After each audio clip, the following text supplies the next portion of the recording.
こんばんは.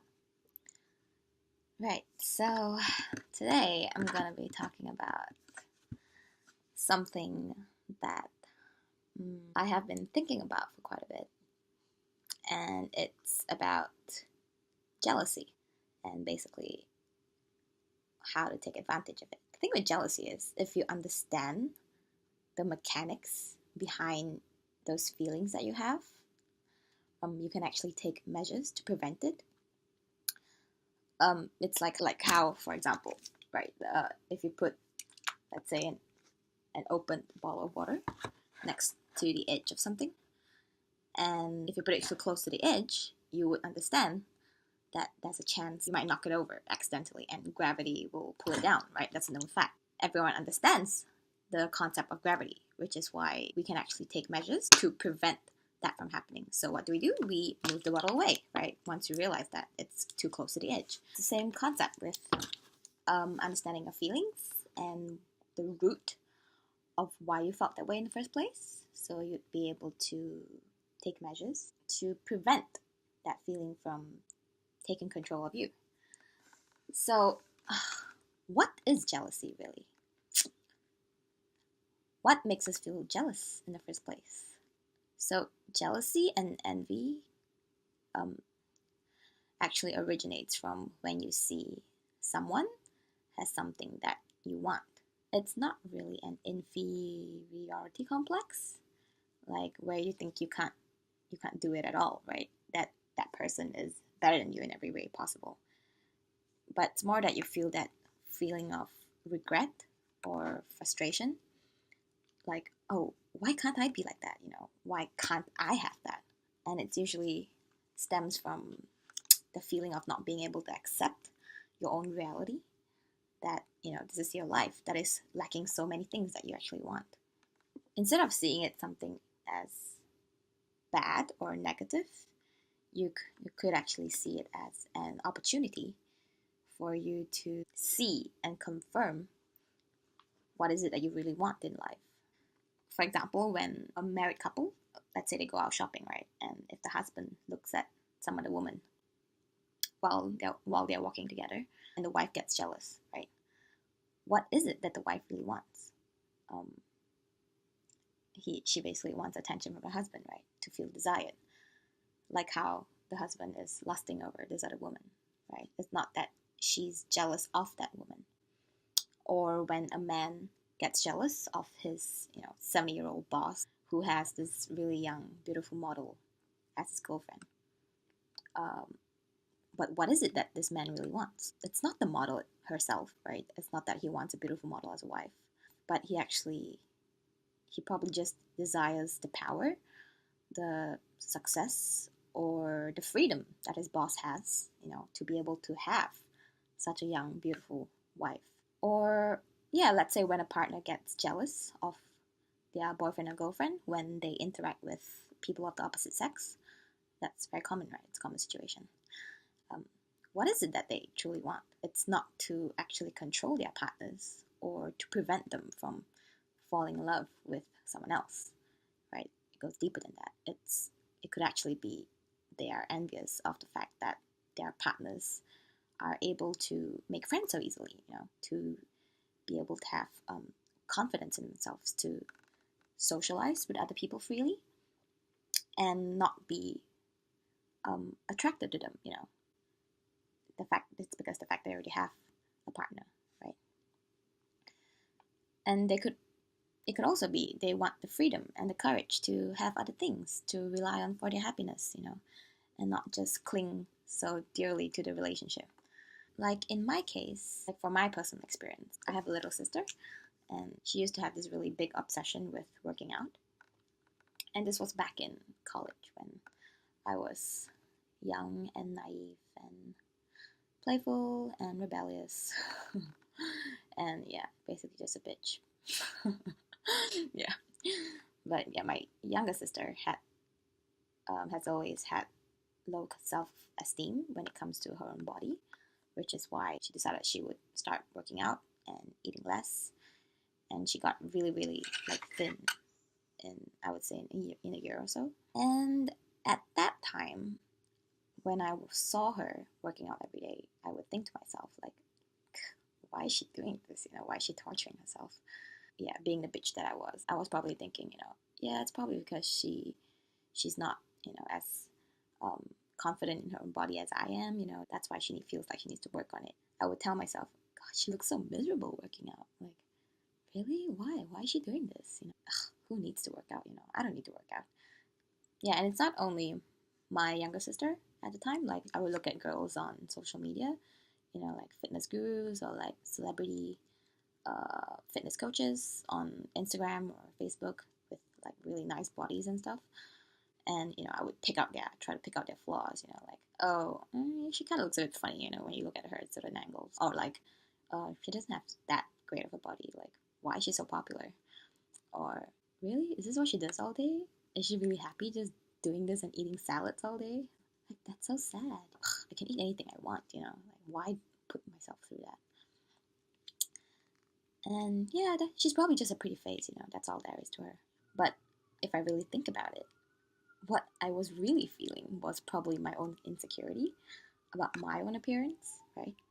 And that I really wanted to be attractive and thin and slim, right? Because technically I wasn't exactly, I didn't exactly have the perfect body, like I was probably a bit chubby then, but not chubby enough for people to point it out to me, right? So that I would be aware of it. But yeah, I guess I was a little bit insecure about my own body as well. Because if I was really okay with my own body, I wouldn't feel the need to comfort myself with all these excuses or rationalizations, right? In the first place. And I guess what I truly wanted was like when I saw my sister working out every day, same time, same routine, and I saw her progress, like literally for the entire year. I saw how she became really, really fit and like toned and stuff. And yeah, I guess what I truly desired was her motivation to stay fit, stay true to her routine, her drive to take care of her body, to realize that, yeah, her body's not good enough and she wants to improve, right? And her self control towards unhealthy food. So basically, you can tell that you're being jealous if you start to feel this uneasiness and you realize you're starting to make excuses for yourself, right? That's the first symptom, I would say, of jealousy. And how to deal with it, right? I would say the most important thing is the need to accept your reality and your situation, right? And to admit that, yeah, I am jealous. That's the first step. And it's okay to be jealous. And what comes after that is how you learn from it and how you see it as an advantage for you to pinpoint what is it that you truly desire. What is it that's making you feel this way, that's making you make excuses for yourself. Yeah, you have to know that it's not something bad, jealousy or envy. I know it's portrayed as something really negative. I think it's only bad if you make it a habit to keep making excuses for yourself or even feel sorry for yourself, right? That's like the worst habit you can have. And what do I mean by that?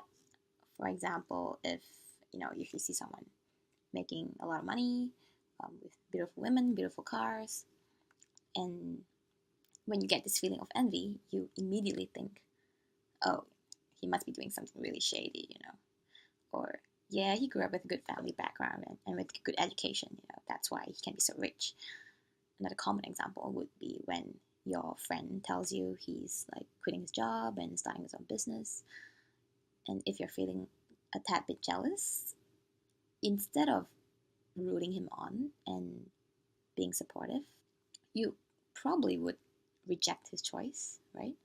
And tell him to, you probably should rethink your decision. Like, are you sure you want to do this?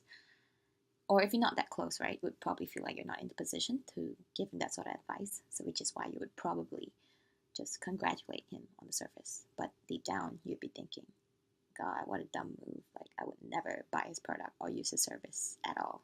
That's probably because you're actually envious of your friend's courage to take a risk and to chase his dreams, right? That you actually want to have that courage and to chase your dreams as well. Or maybe what you really want is to just really have that something that you want to chase in the first place, you know. So, yeah, that's just saying that jealousy is the most hopeless prison in the world, right? It's not a place where you are mm, where you are forced into it by someone else, but it's more like you willingly walk into the prison cell, close the door, lock it, and throw the key away, right? And not another soul would know that you're in there because we usually subconsciously or consciously suppress our jealousy, knowing that it could potentially make the other person feel good about themselves, you know, to feel like, um, to feel admired by you, right?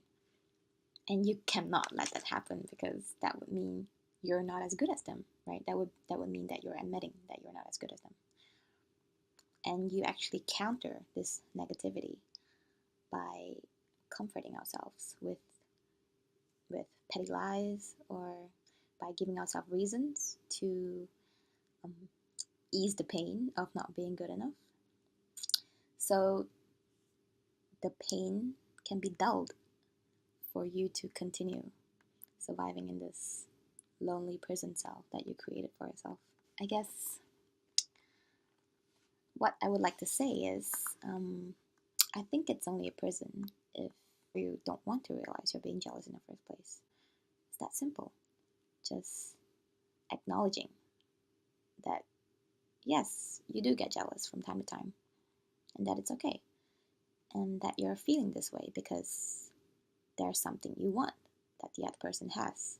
You just have to start practicing to recognize your envious feelings and use it to your advantage to pinpoint exactly what is it that you want, that that person has, right? And yes, you have to accept that you're not good enough yet. And actually, that's the best mentality to have, right? That you're not good enough so that you have something to chase. And what is it that you're chasing? To be better, to improve on yourself. That you can be better, right? That you're just as capable as anyone else to start trying to be better. So, yeah, I guess that's um, all that I wanted to convey today. Hope this helped you shift your perspective a little bit on jealousy and envy. Hopefully, you'd be able to take measures to counter them when you start experiencing these sorts of feelings. Again, thanks for watching and see you in the next video. Jenny.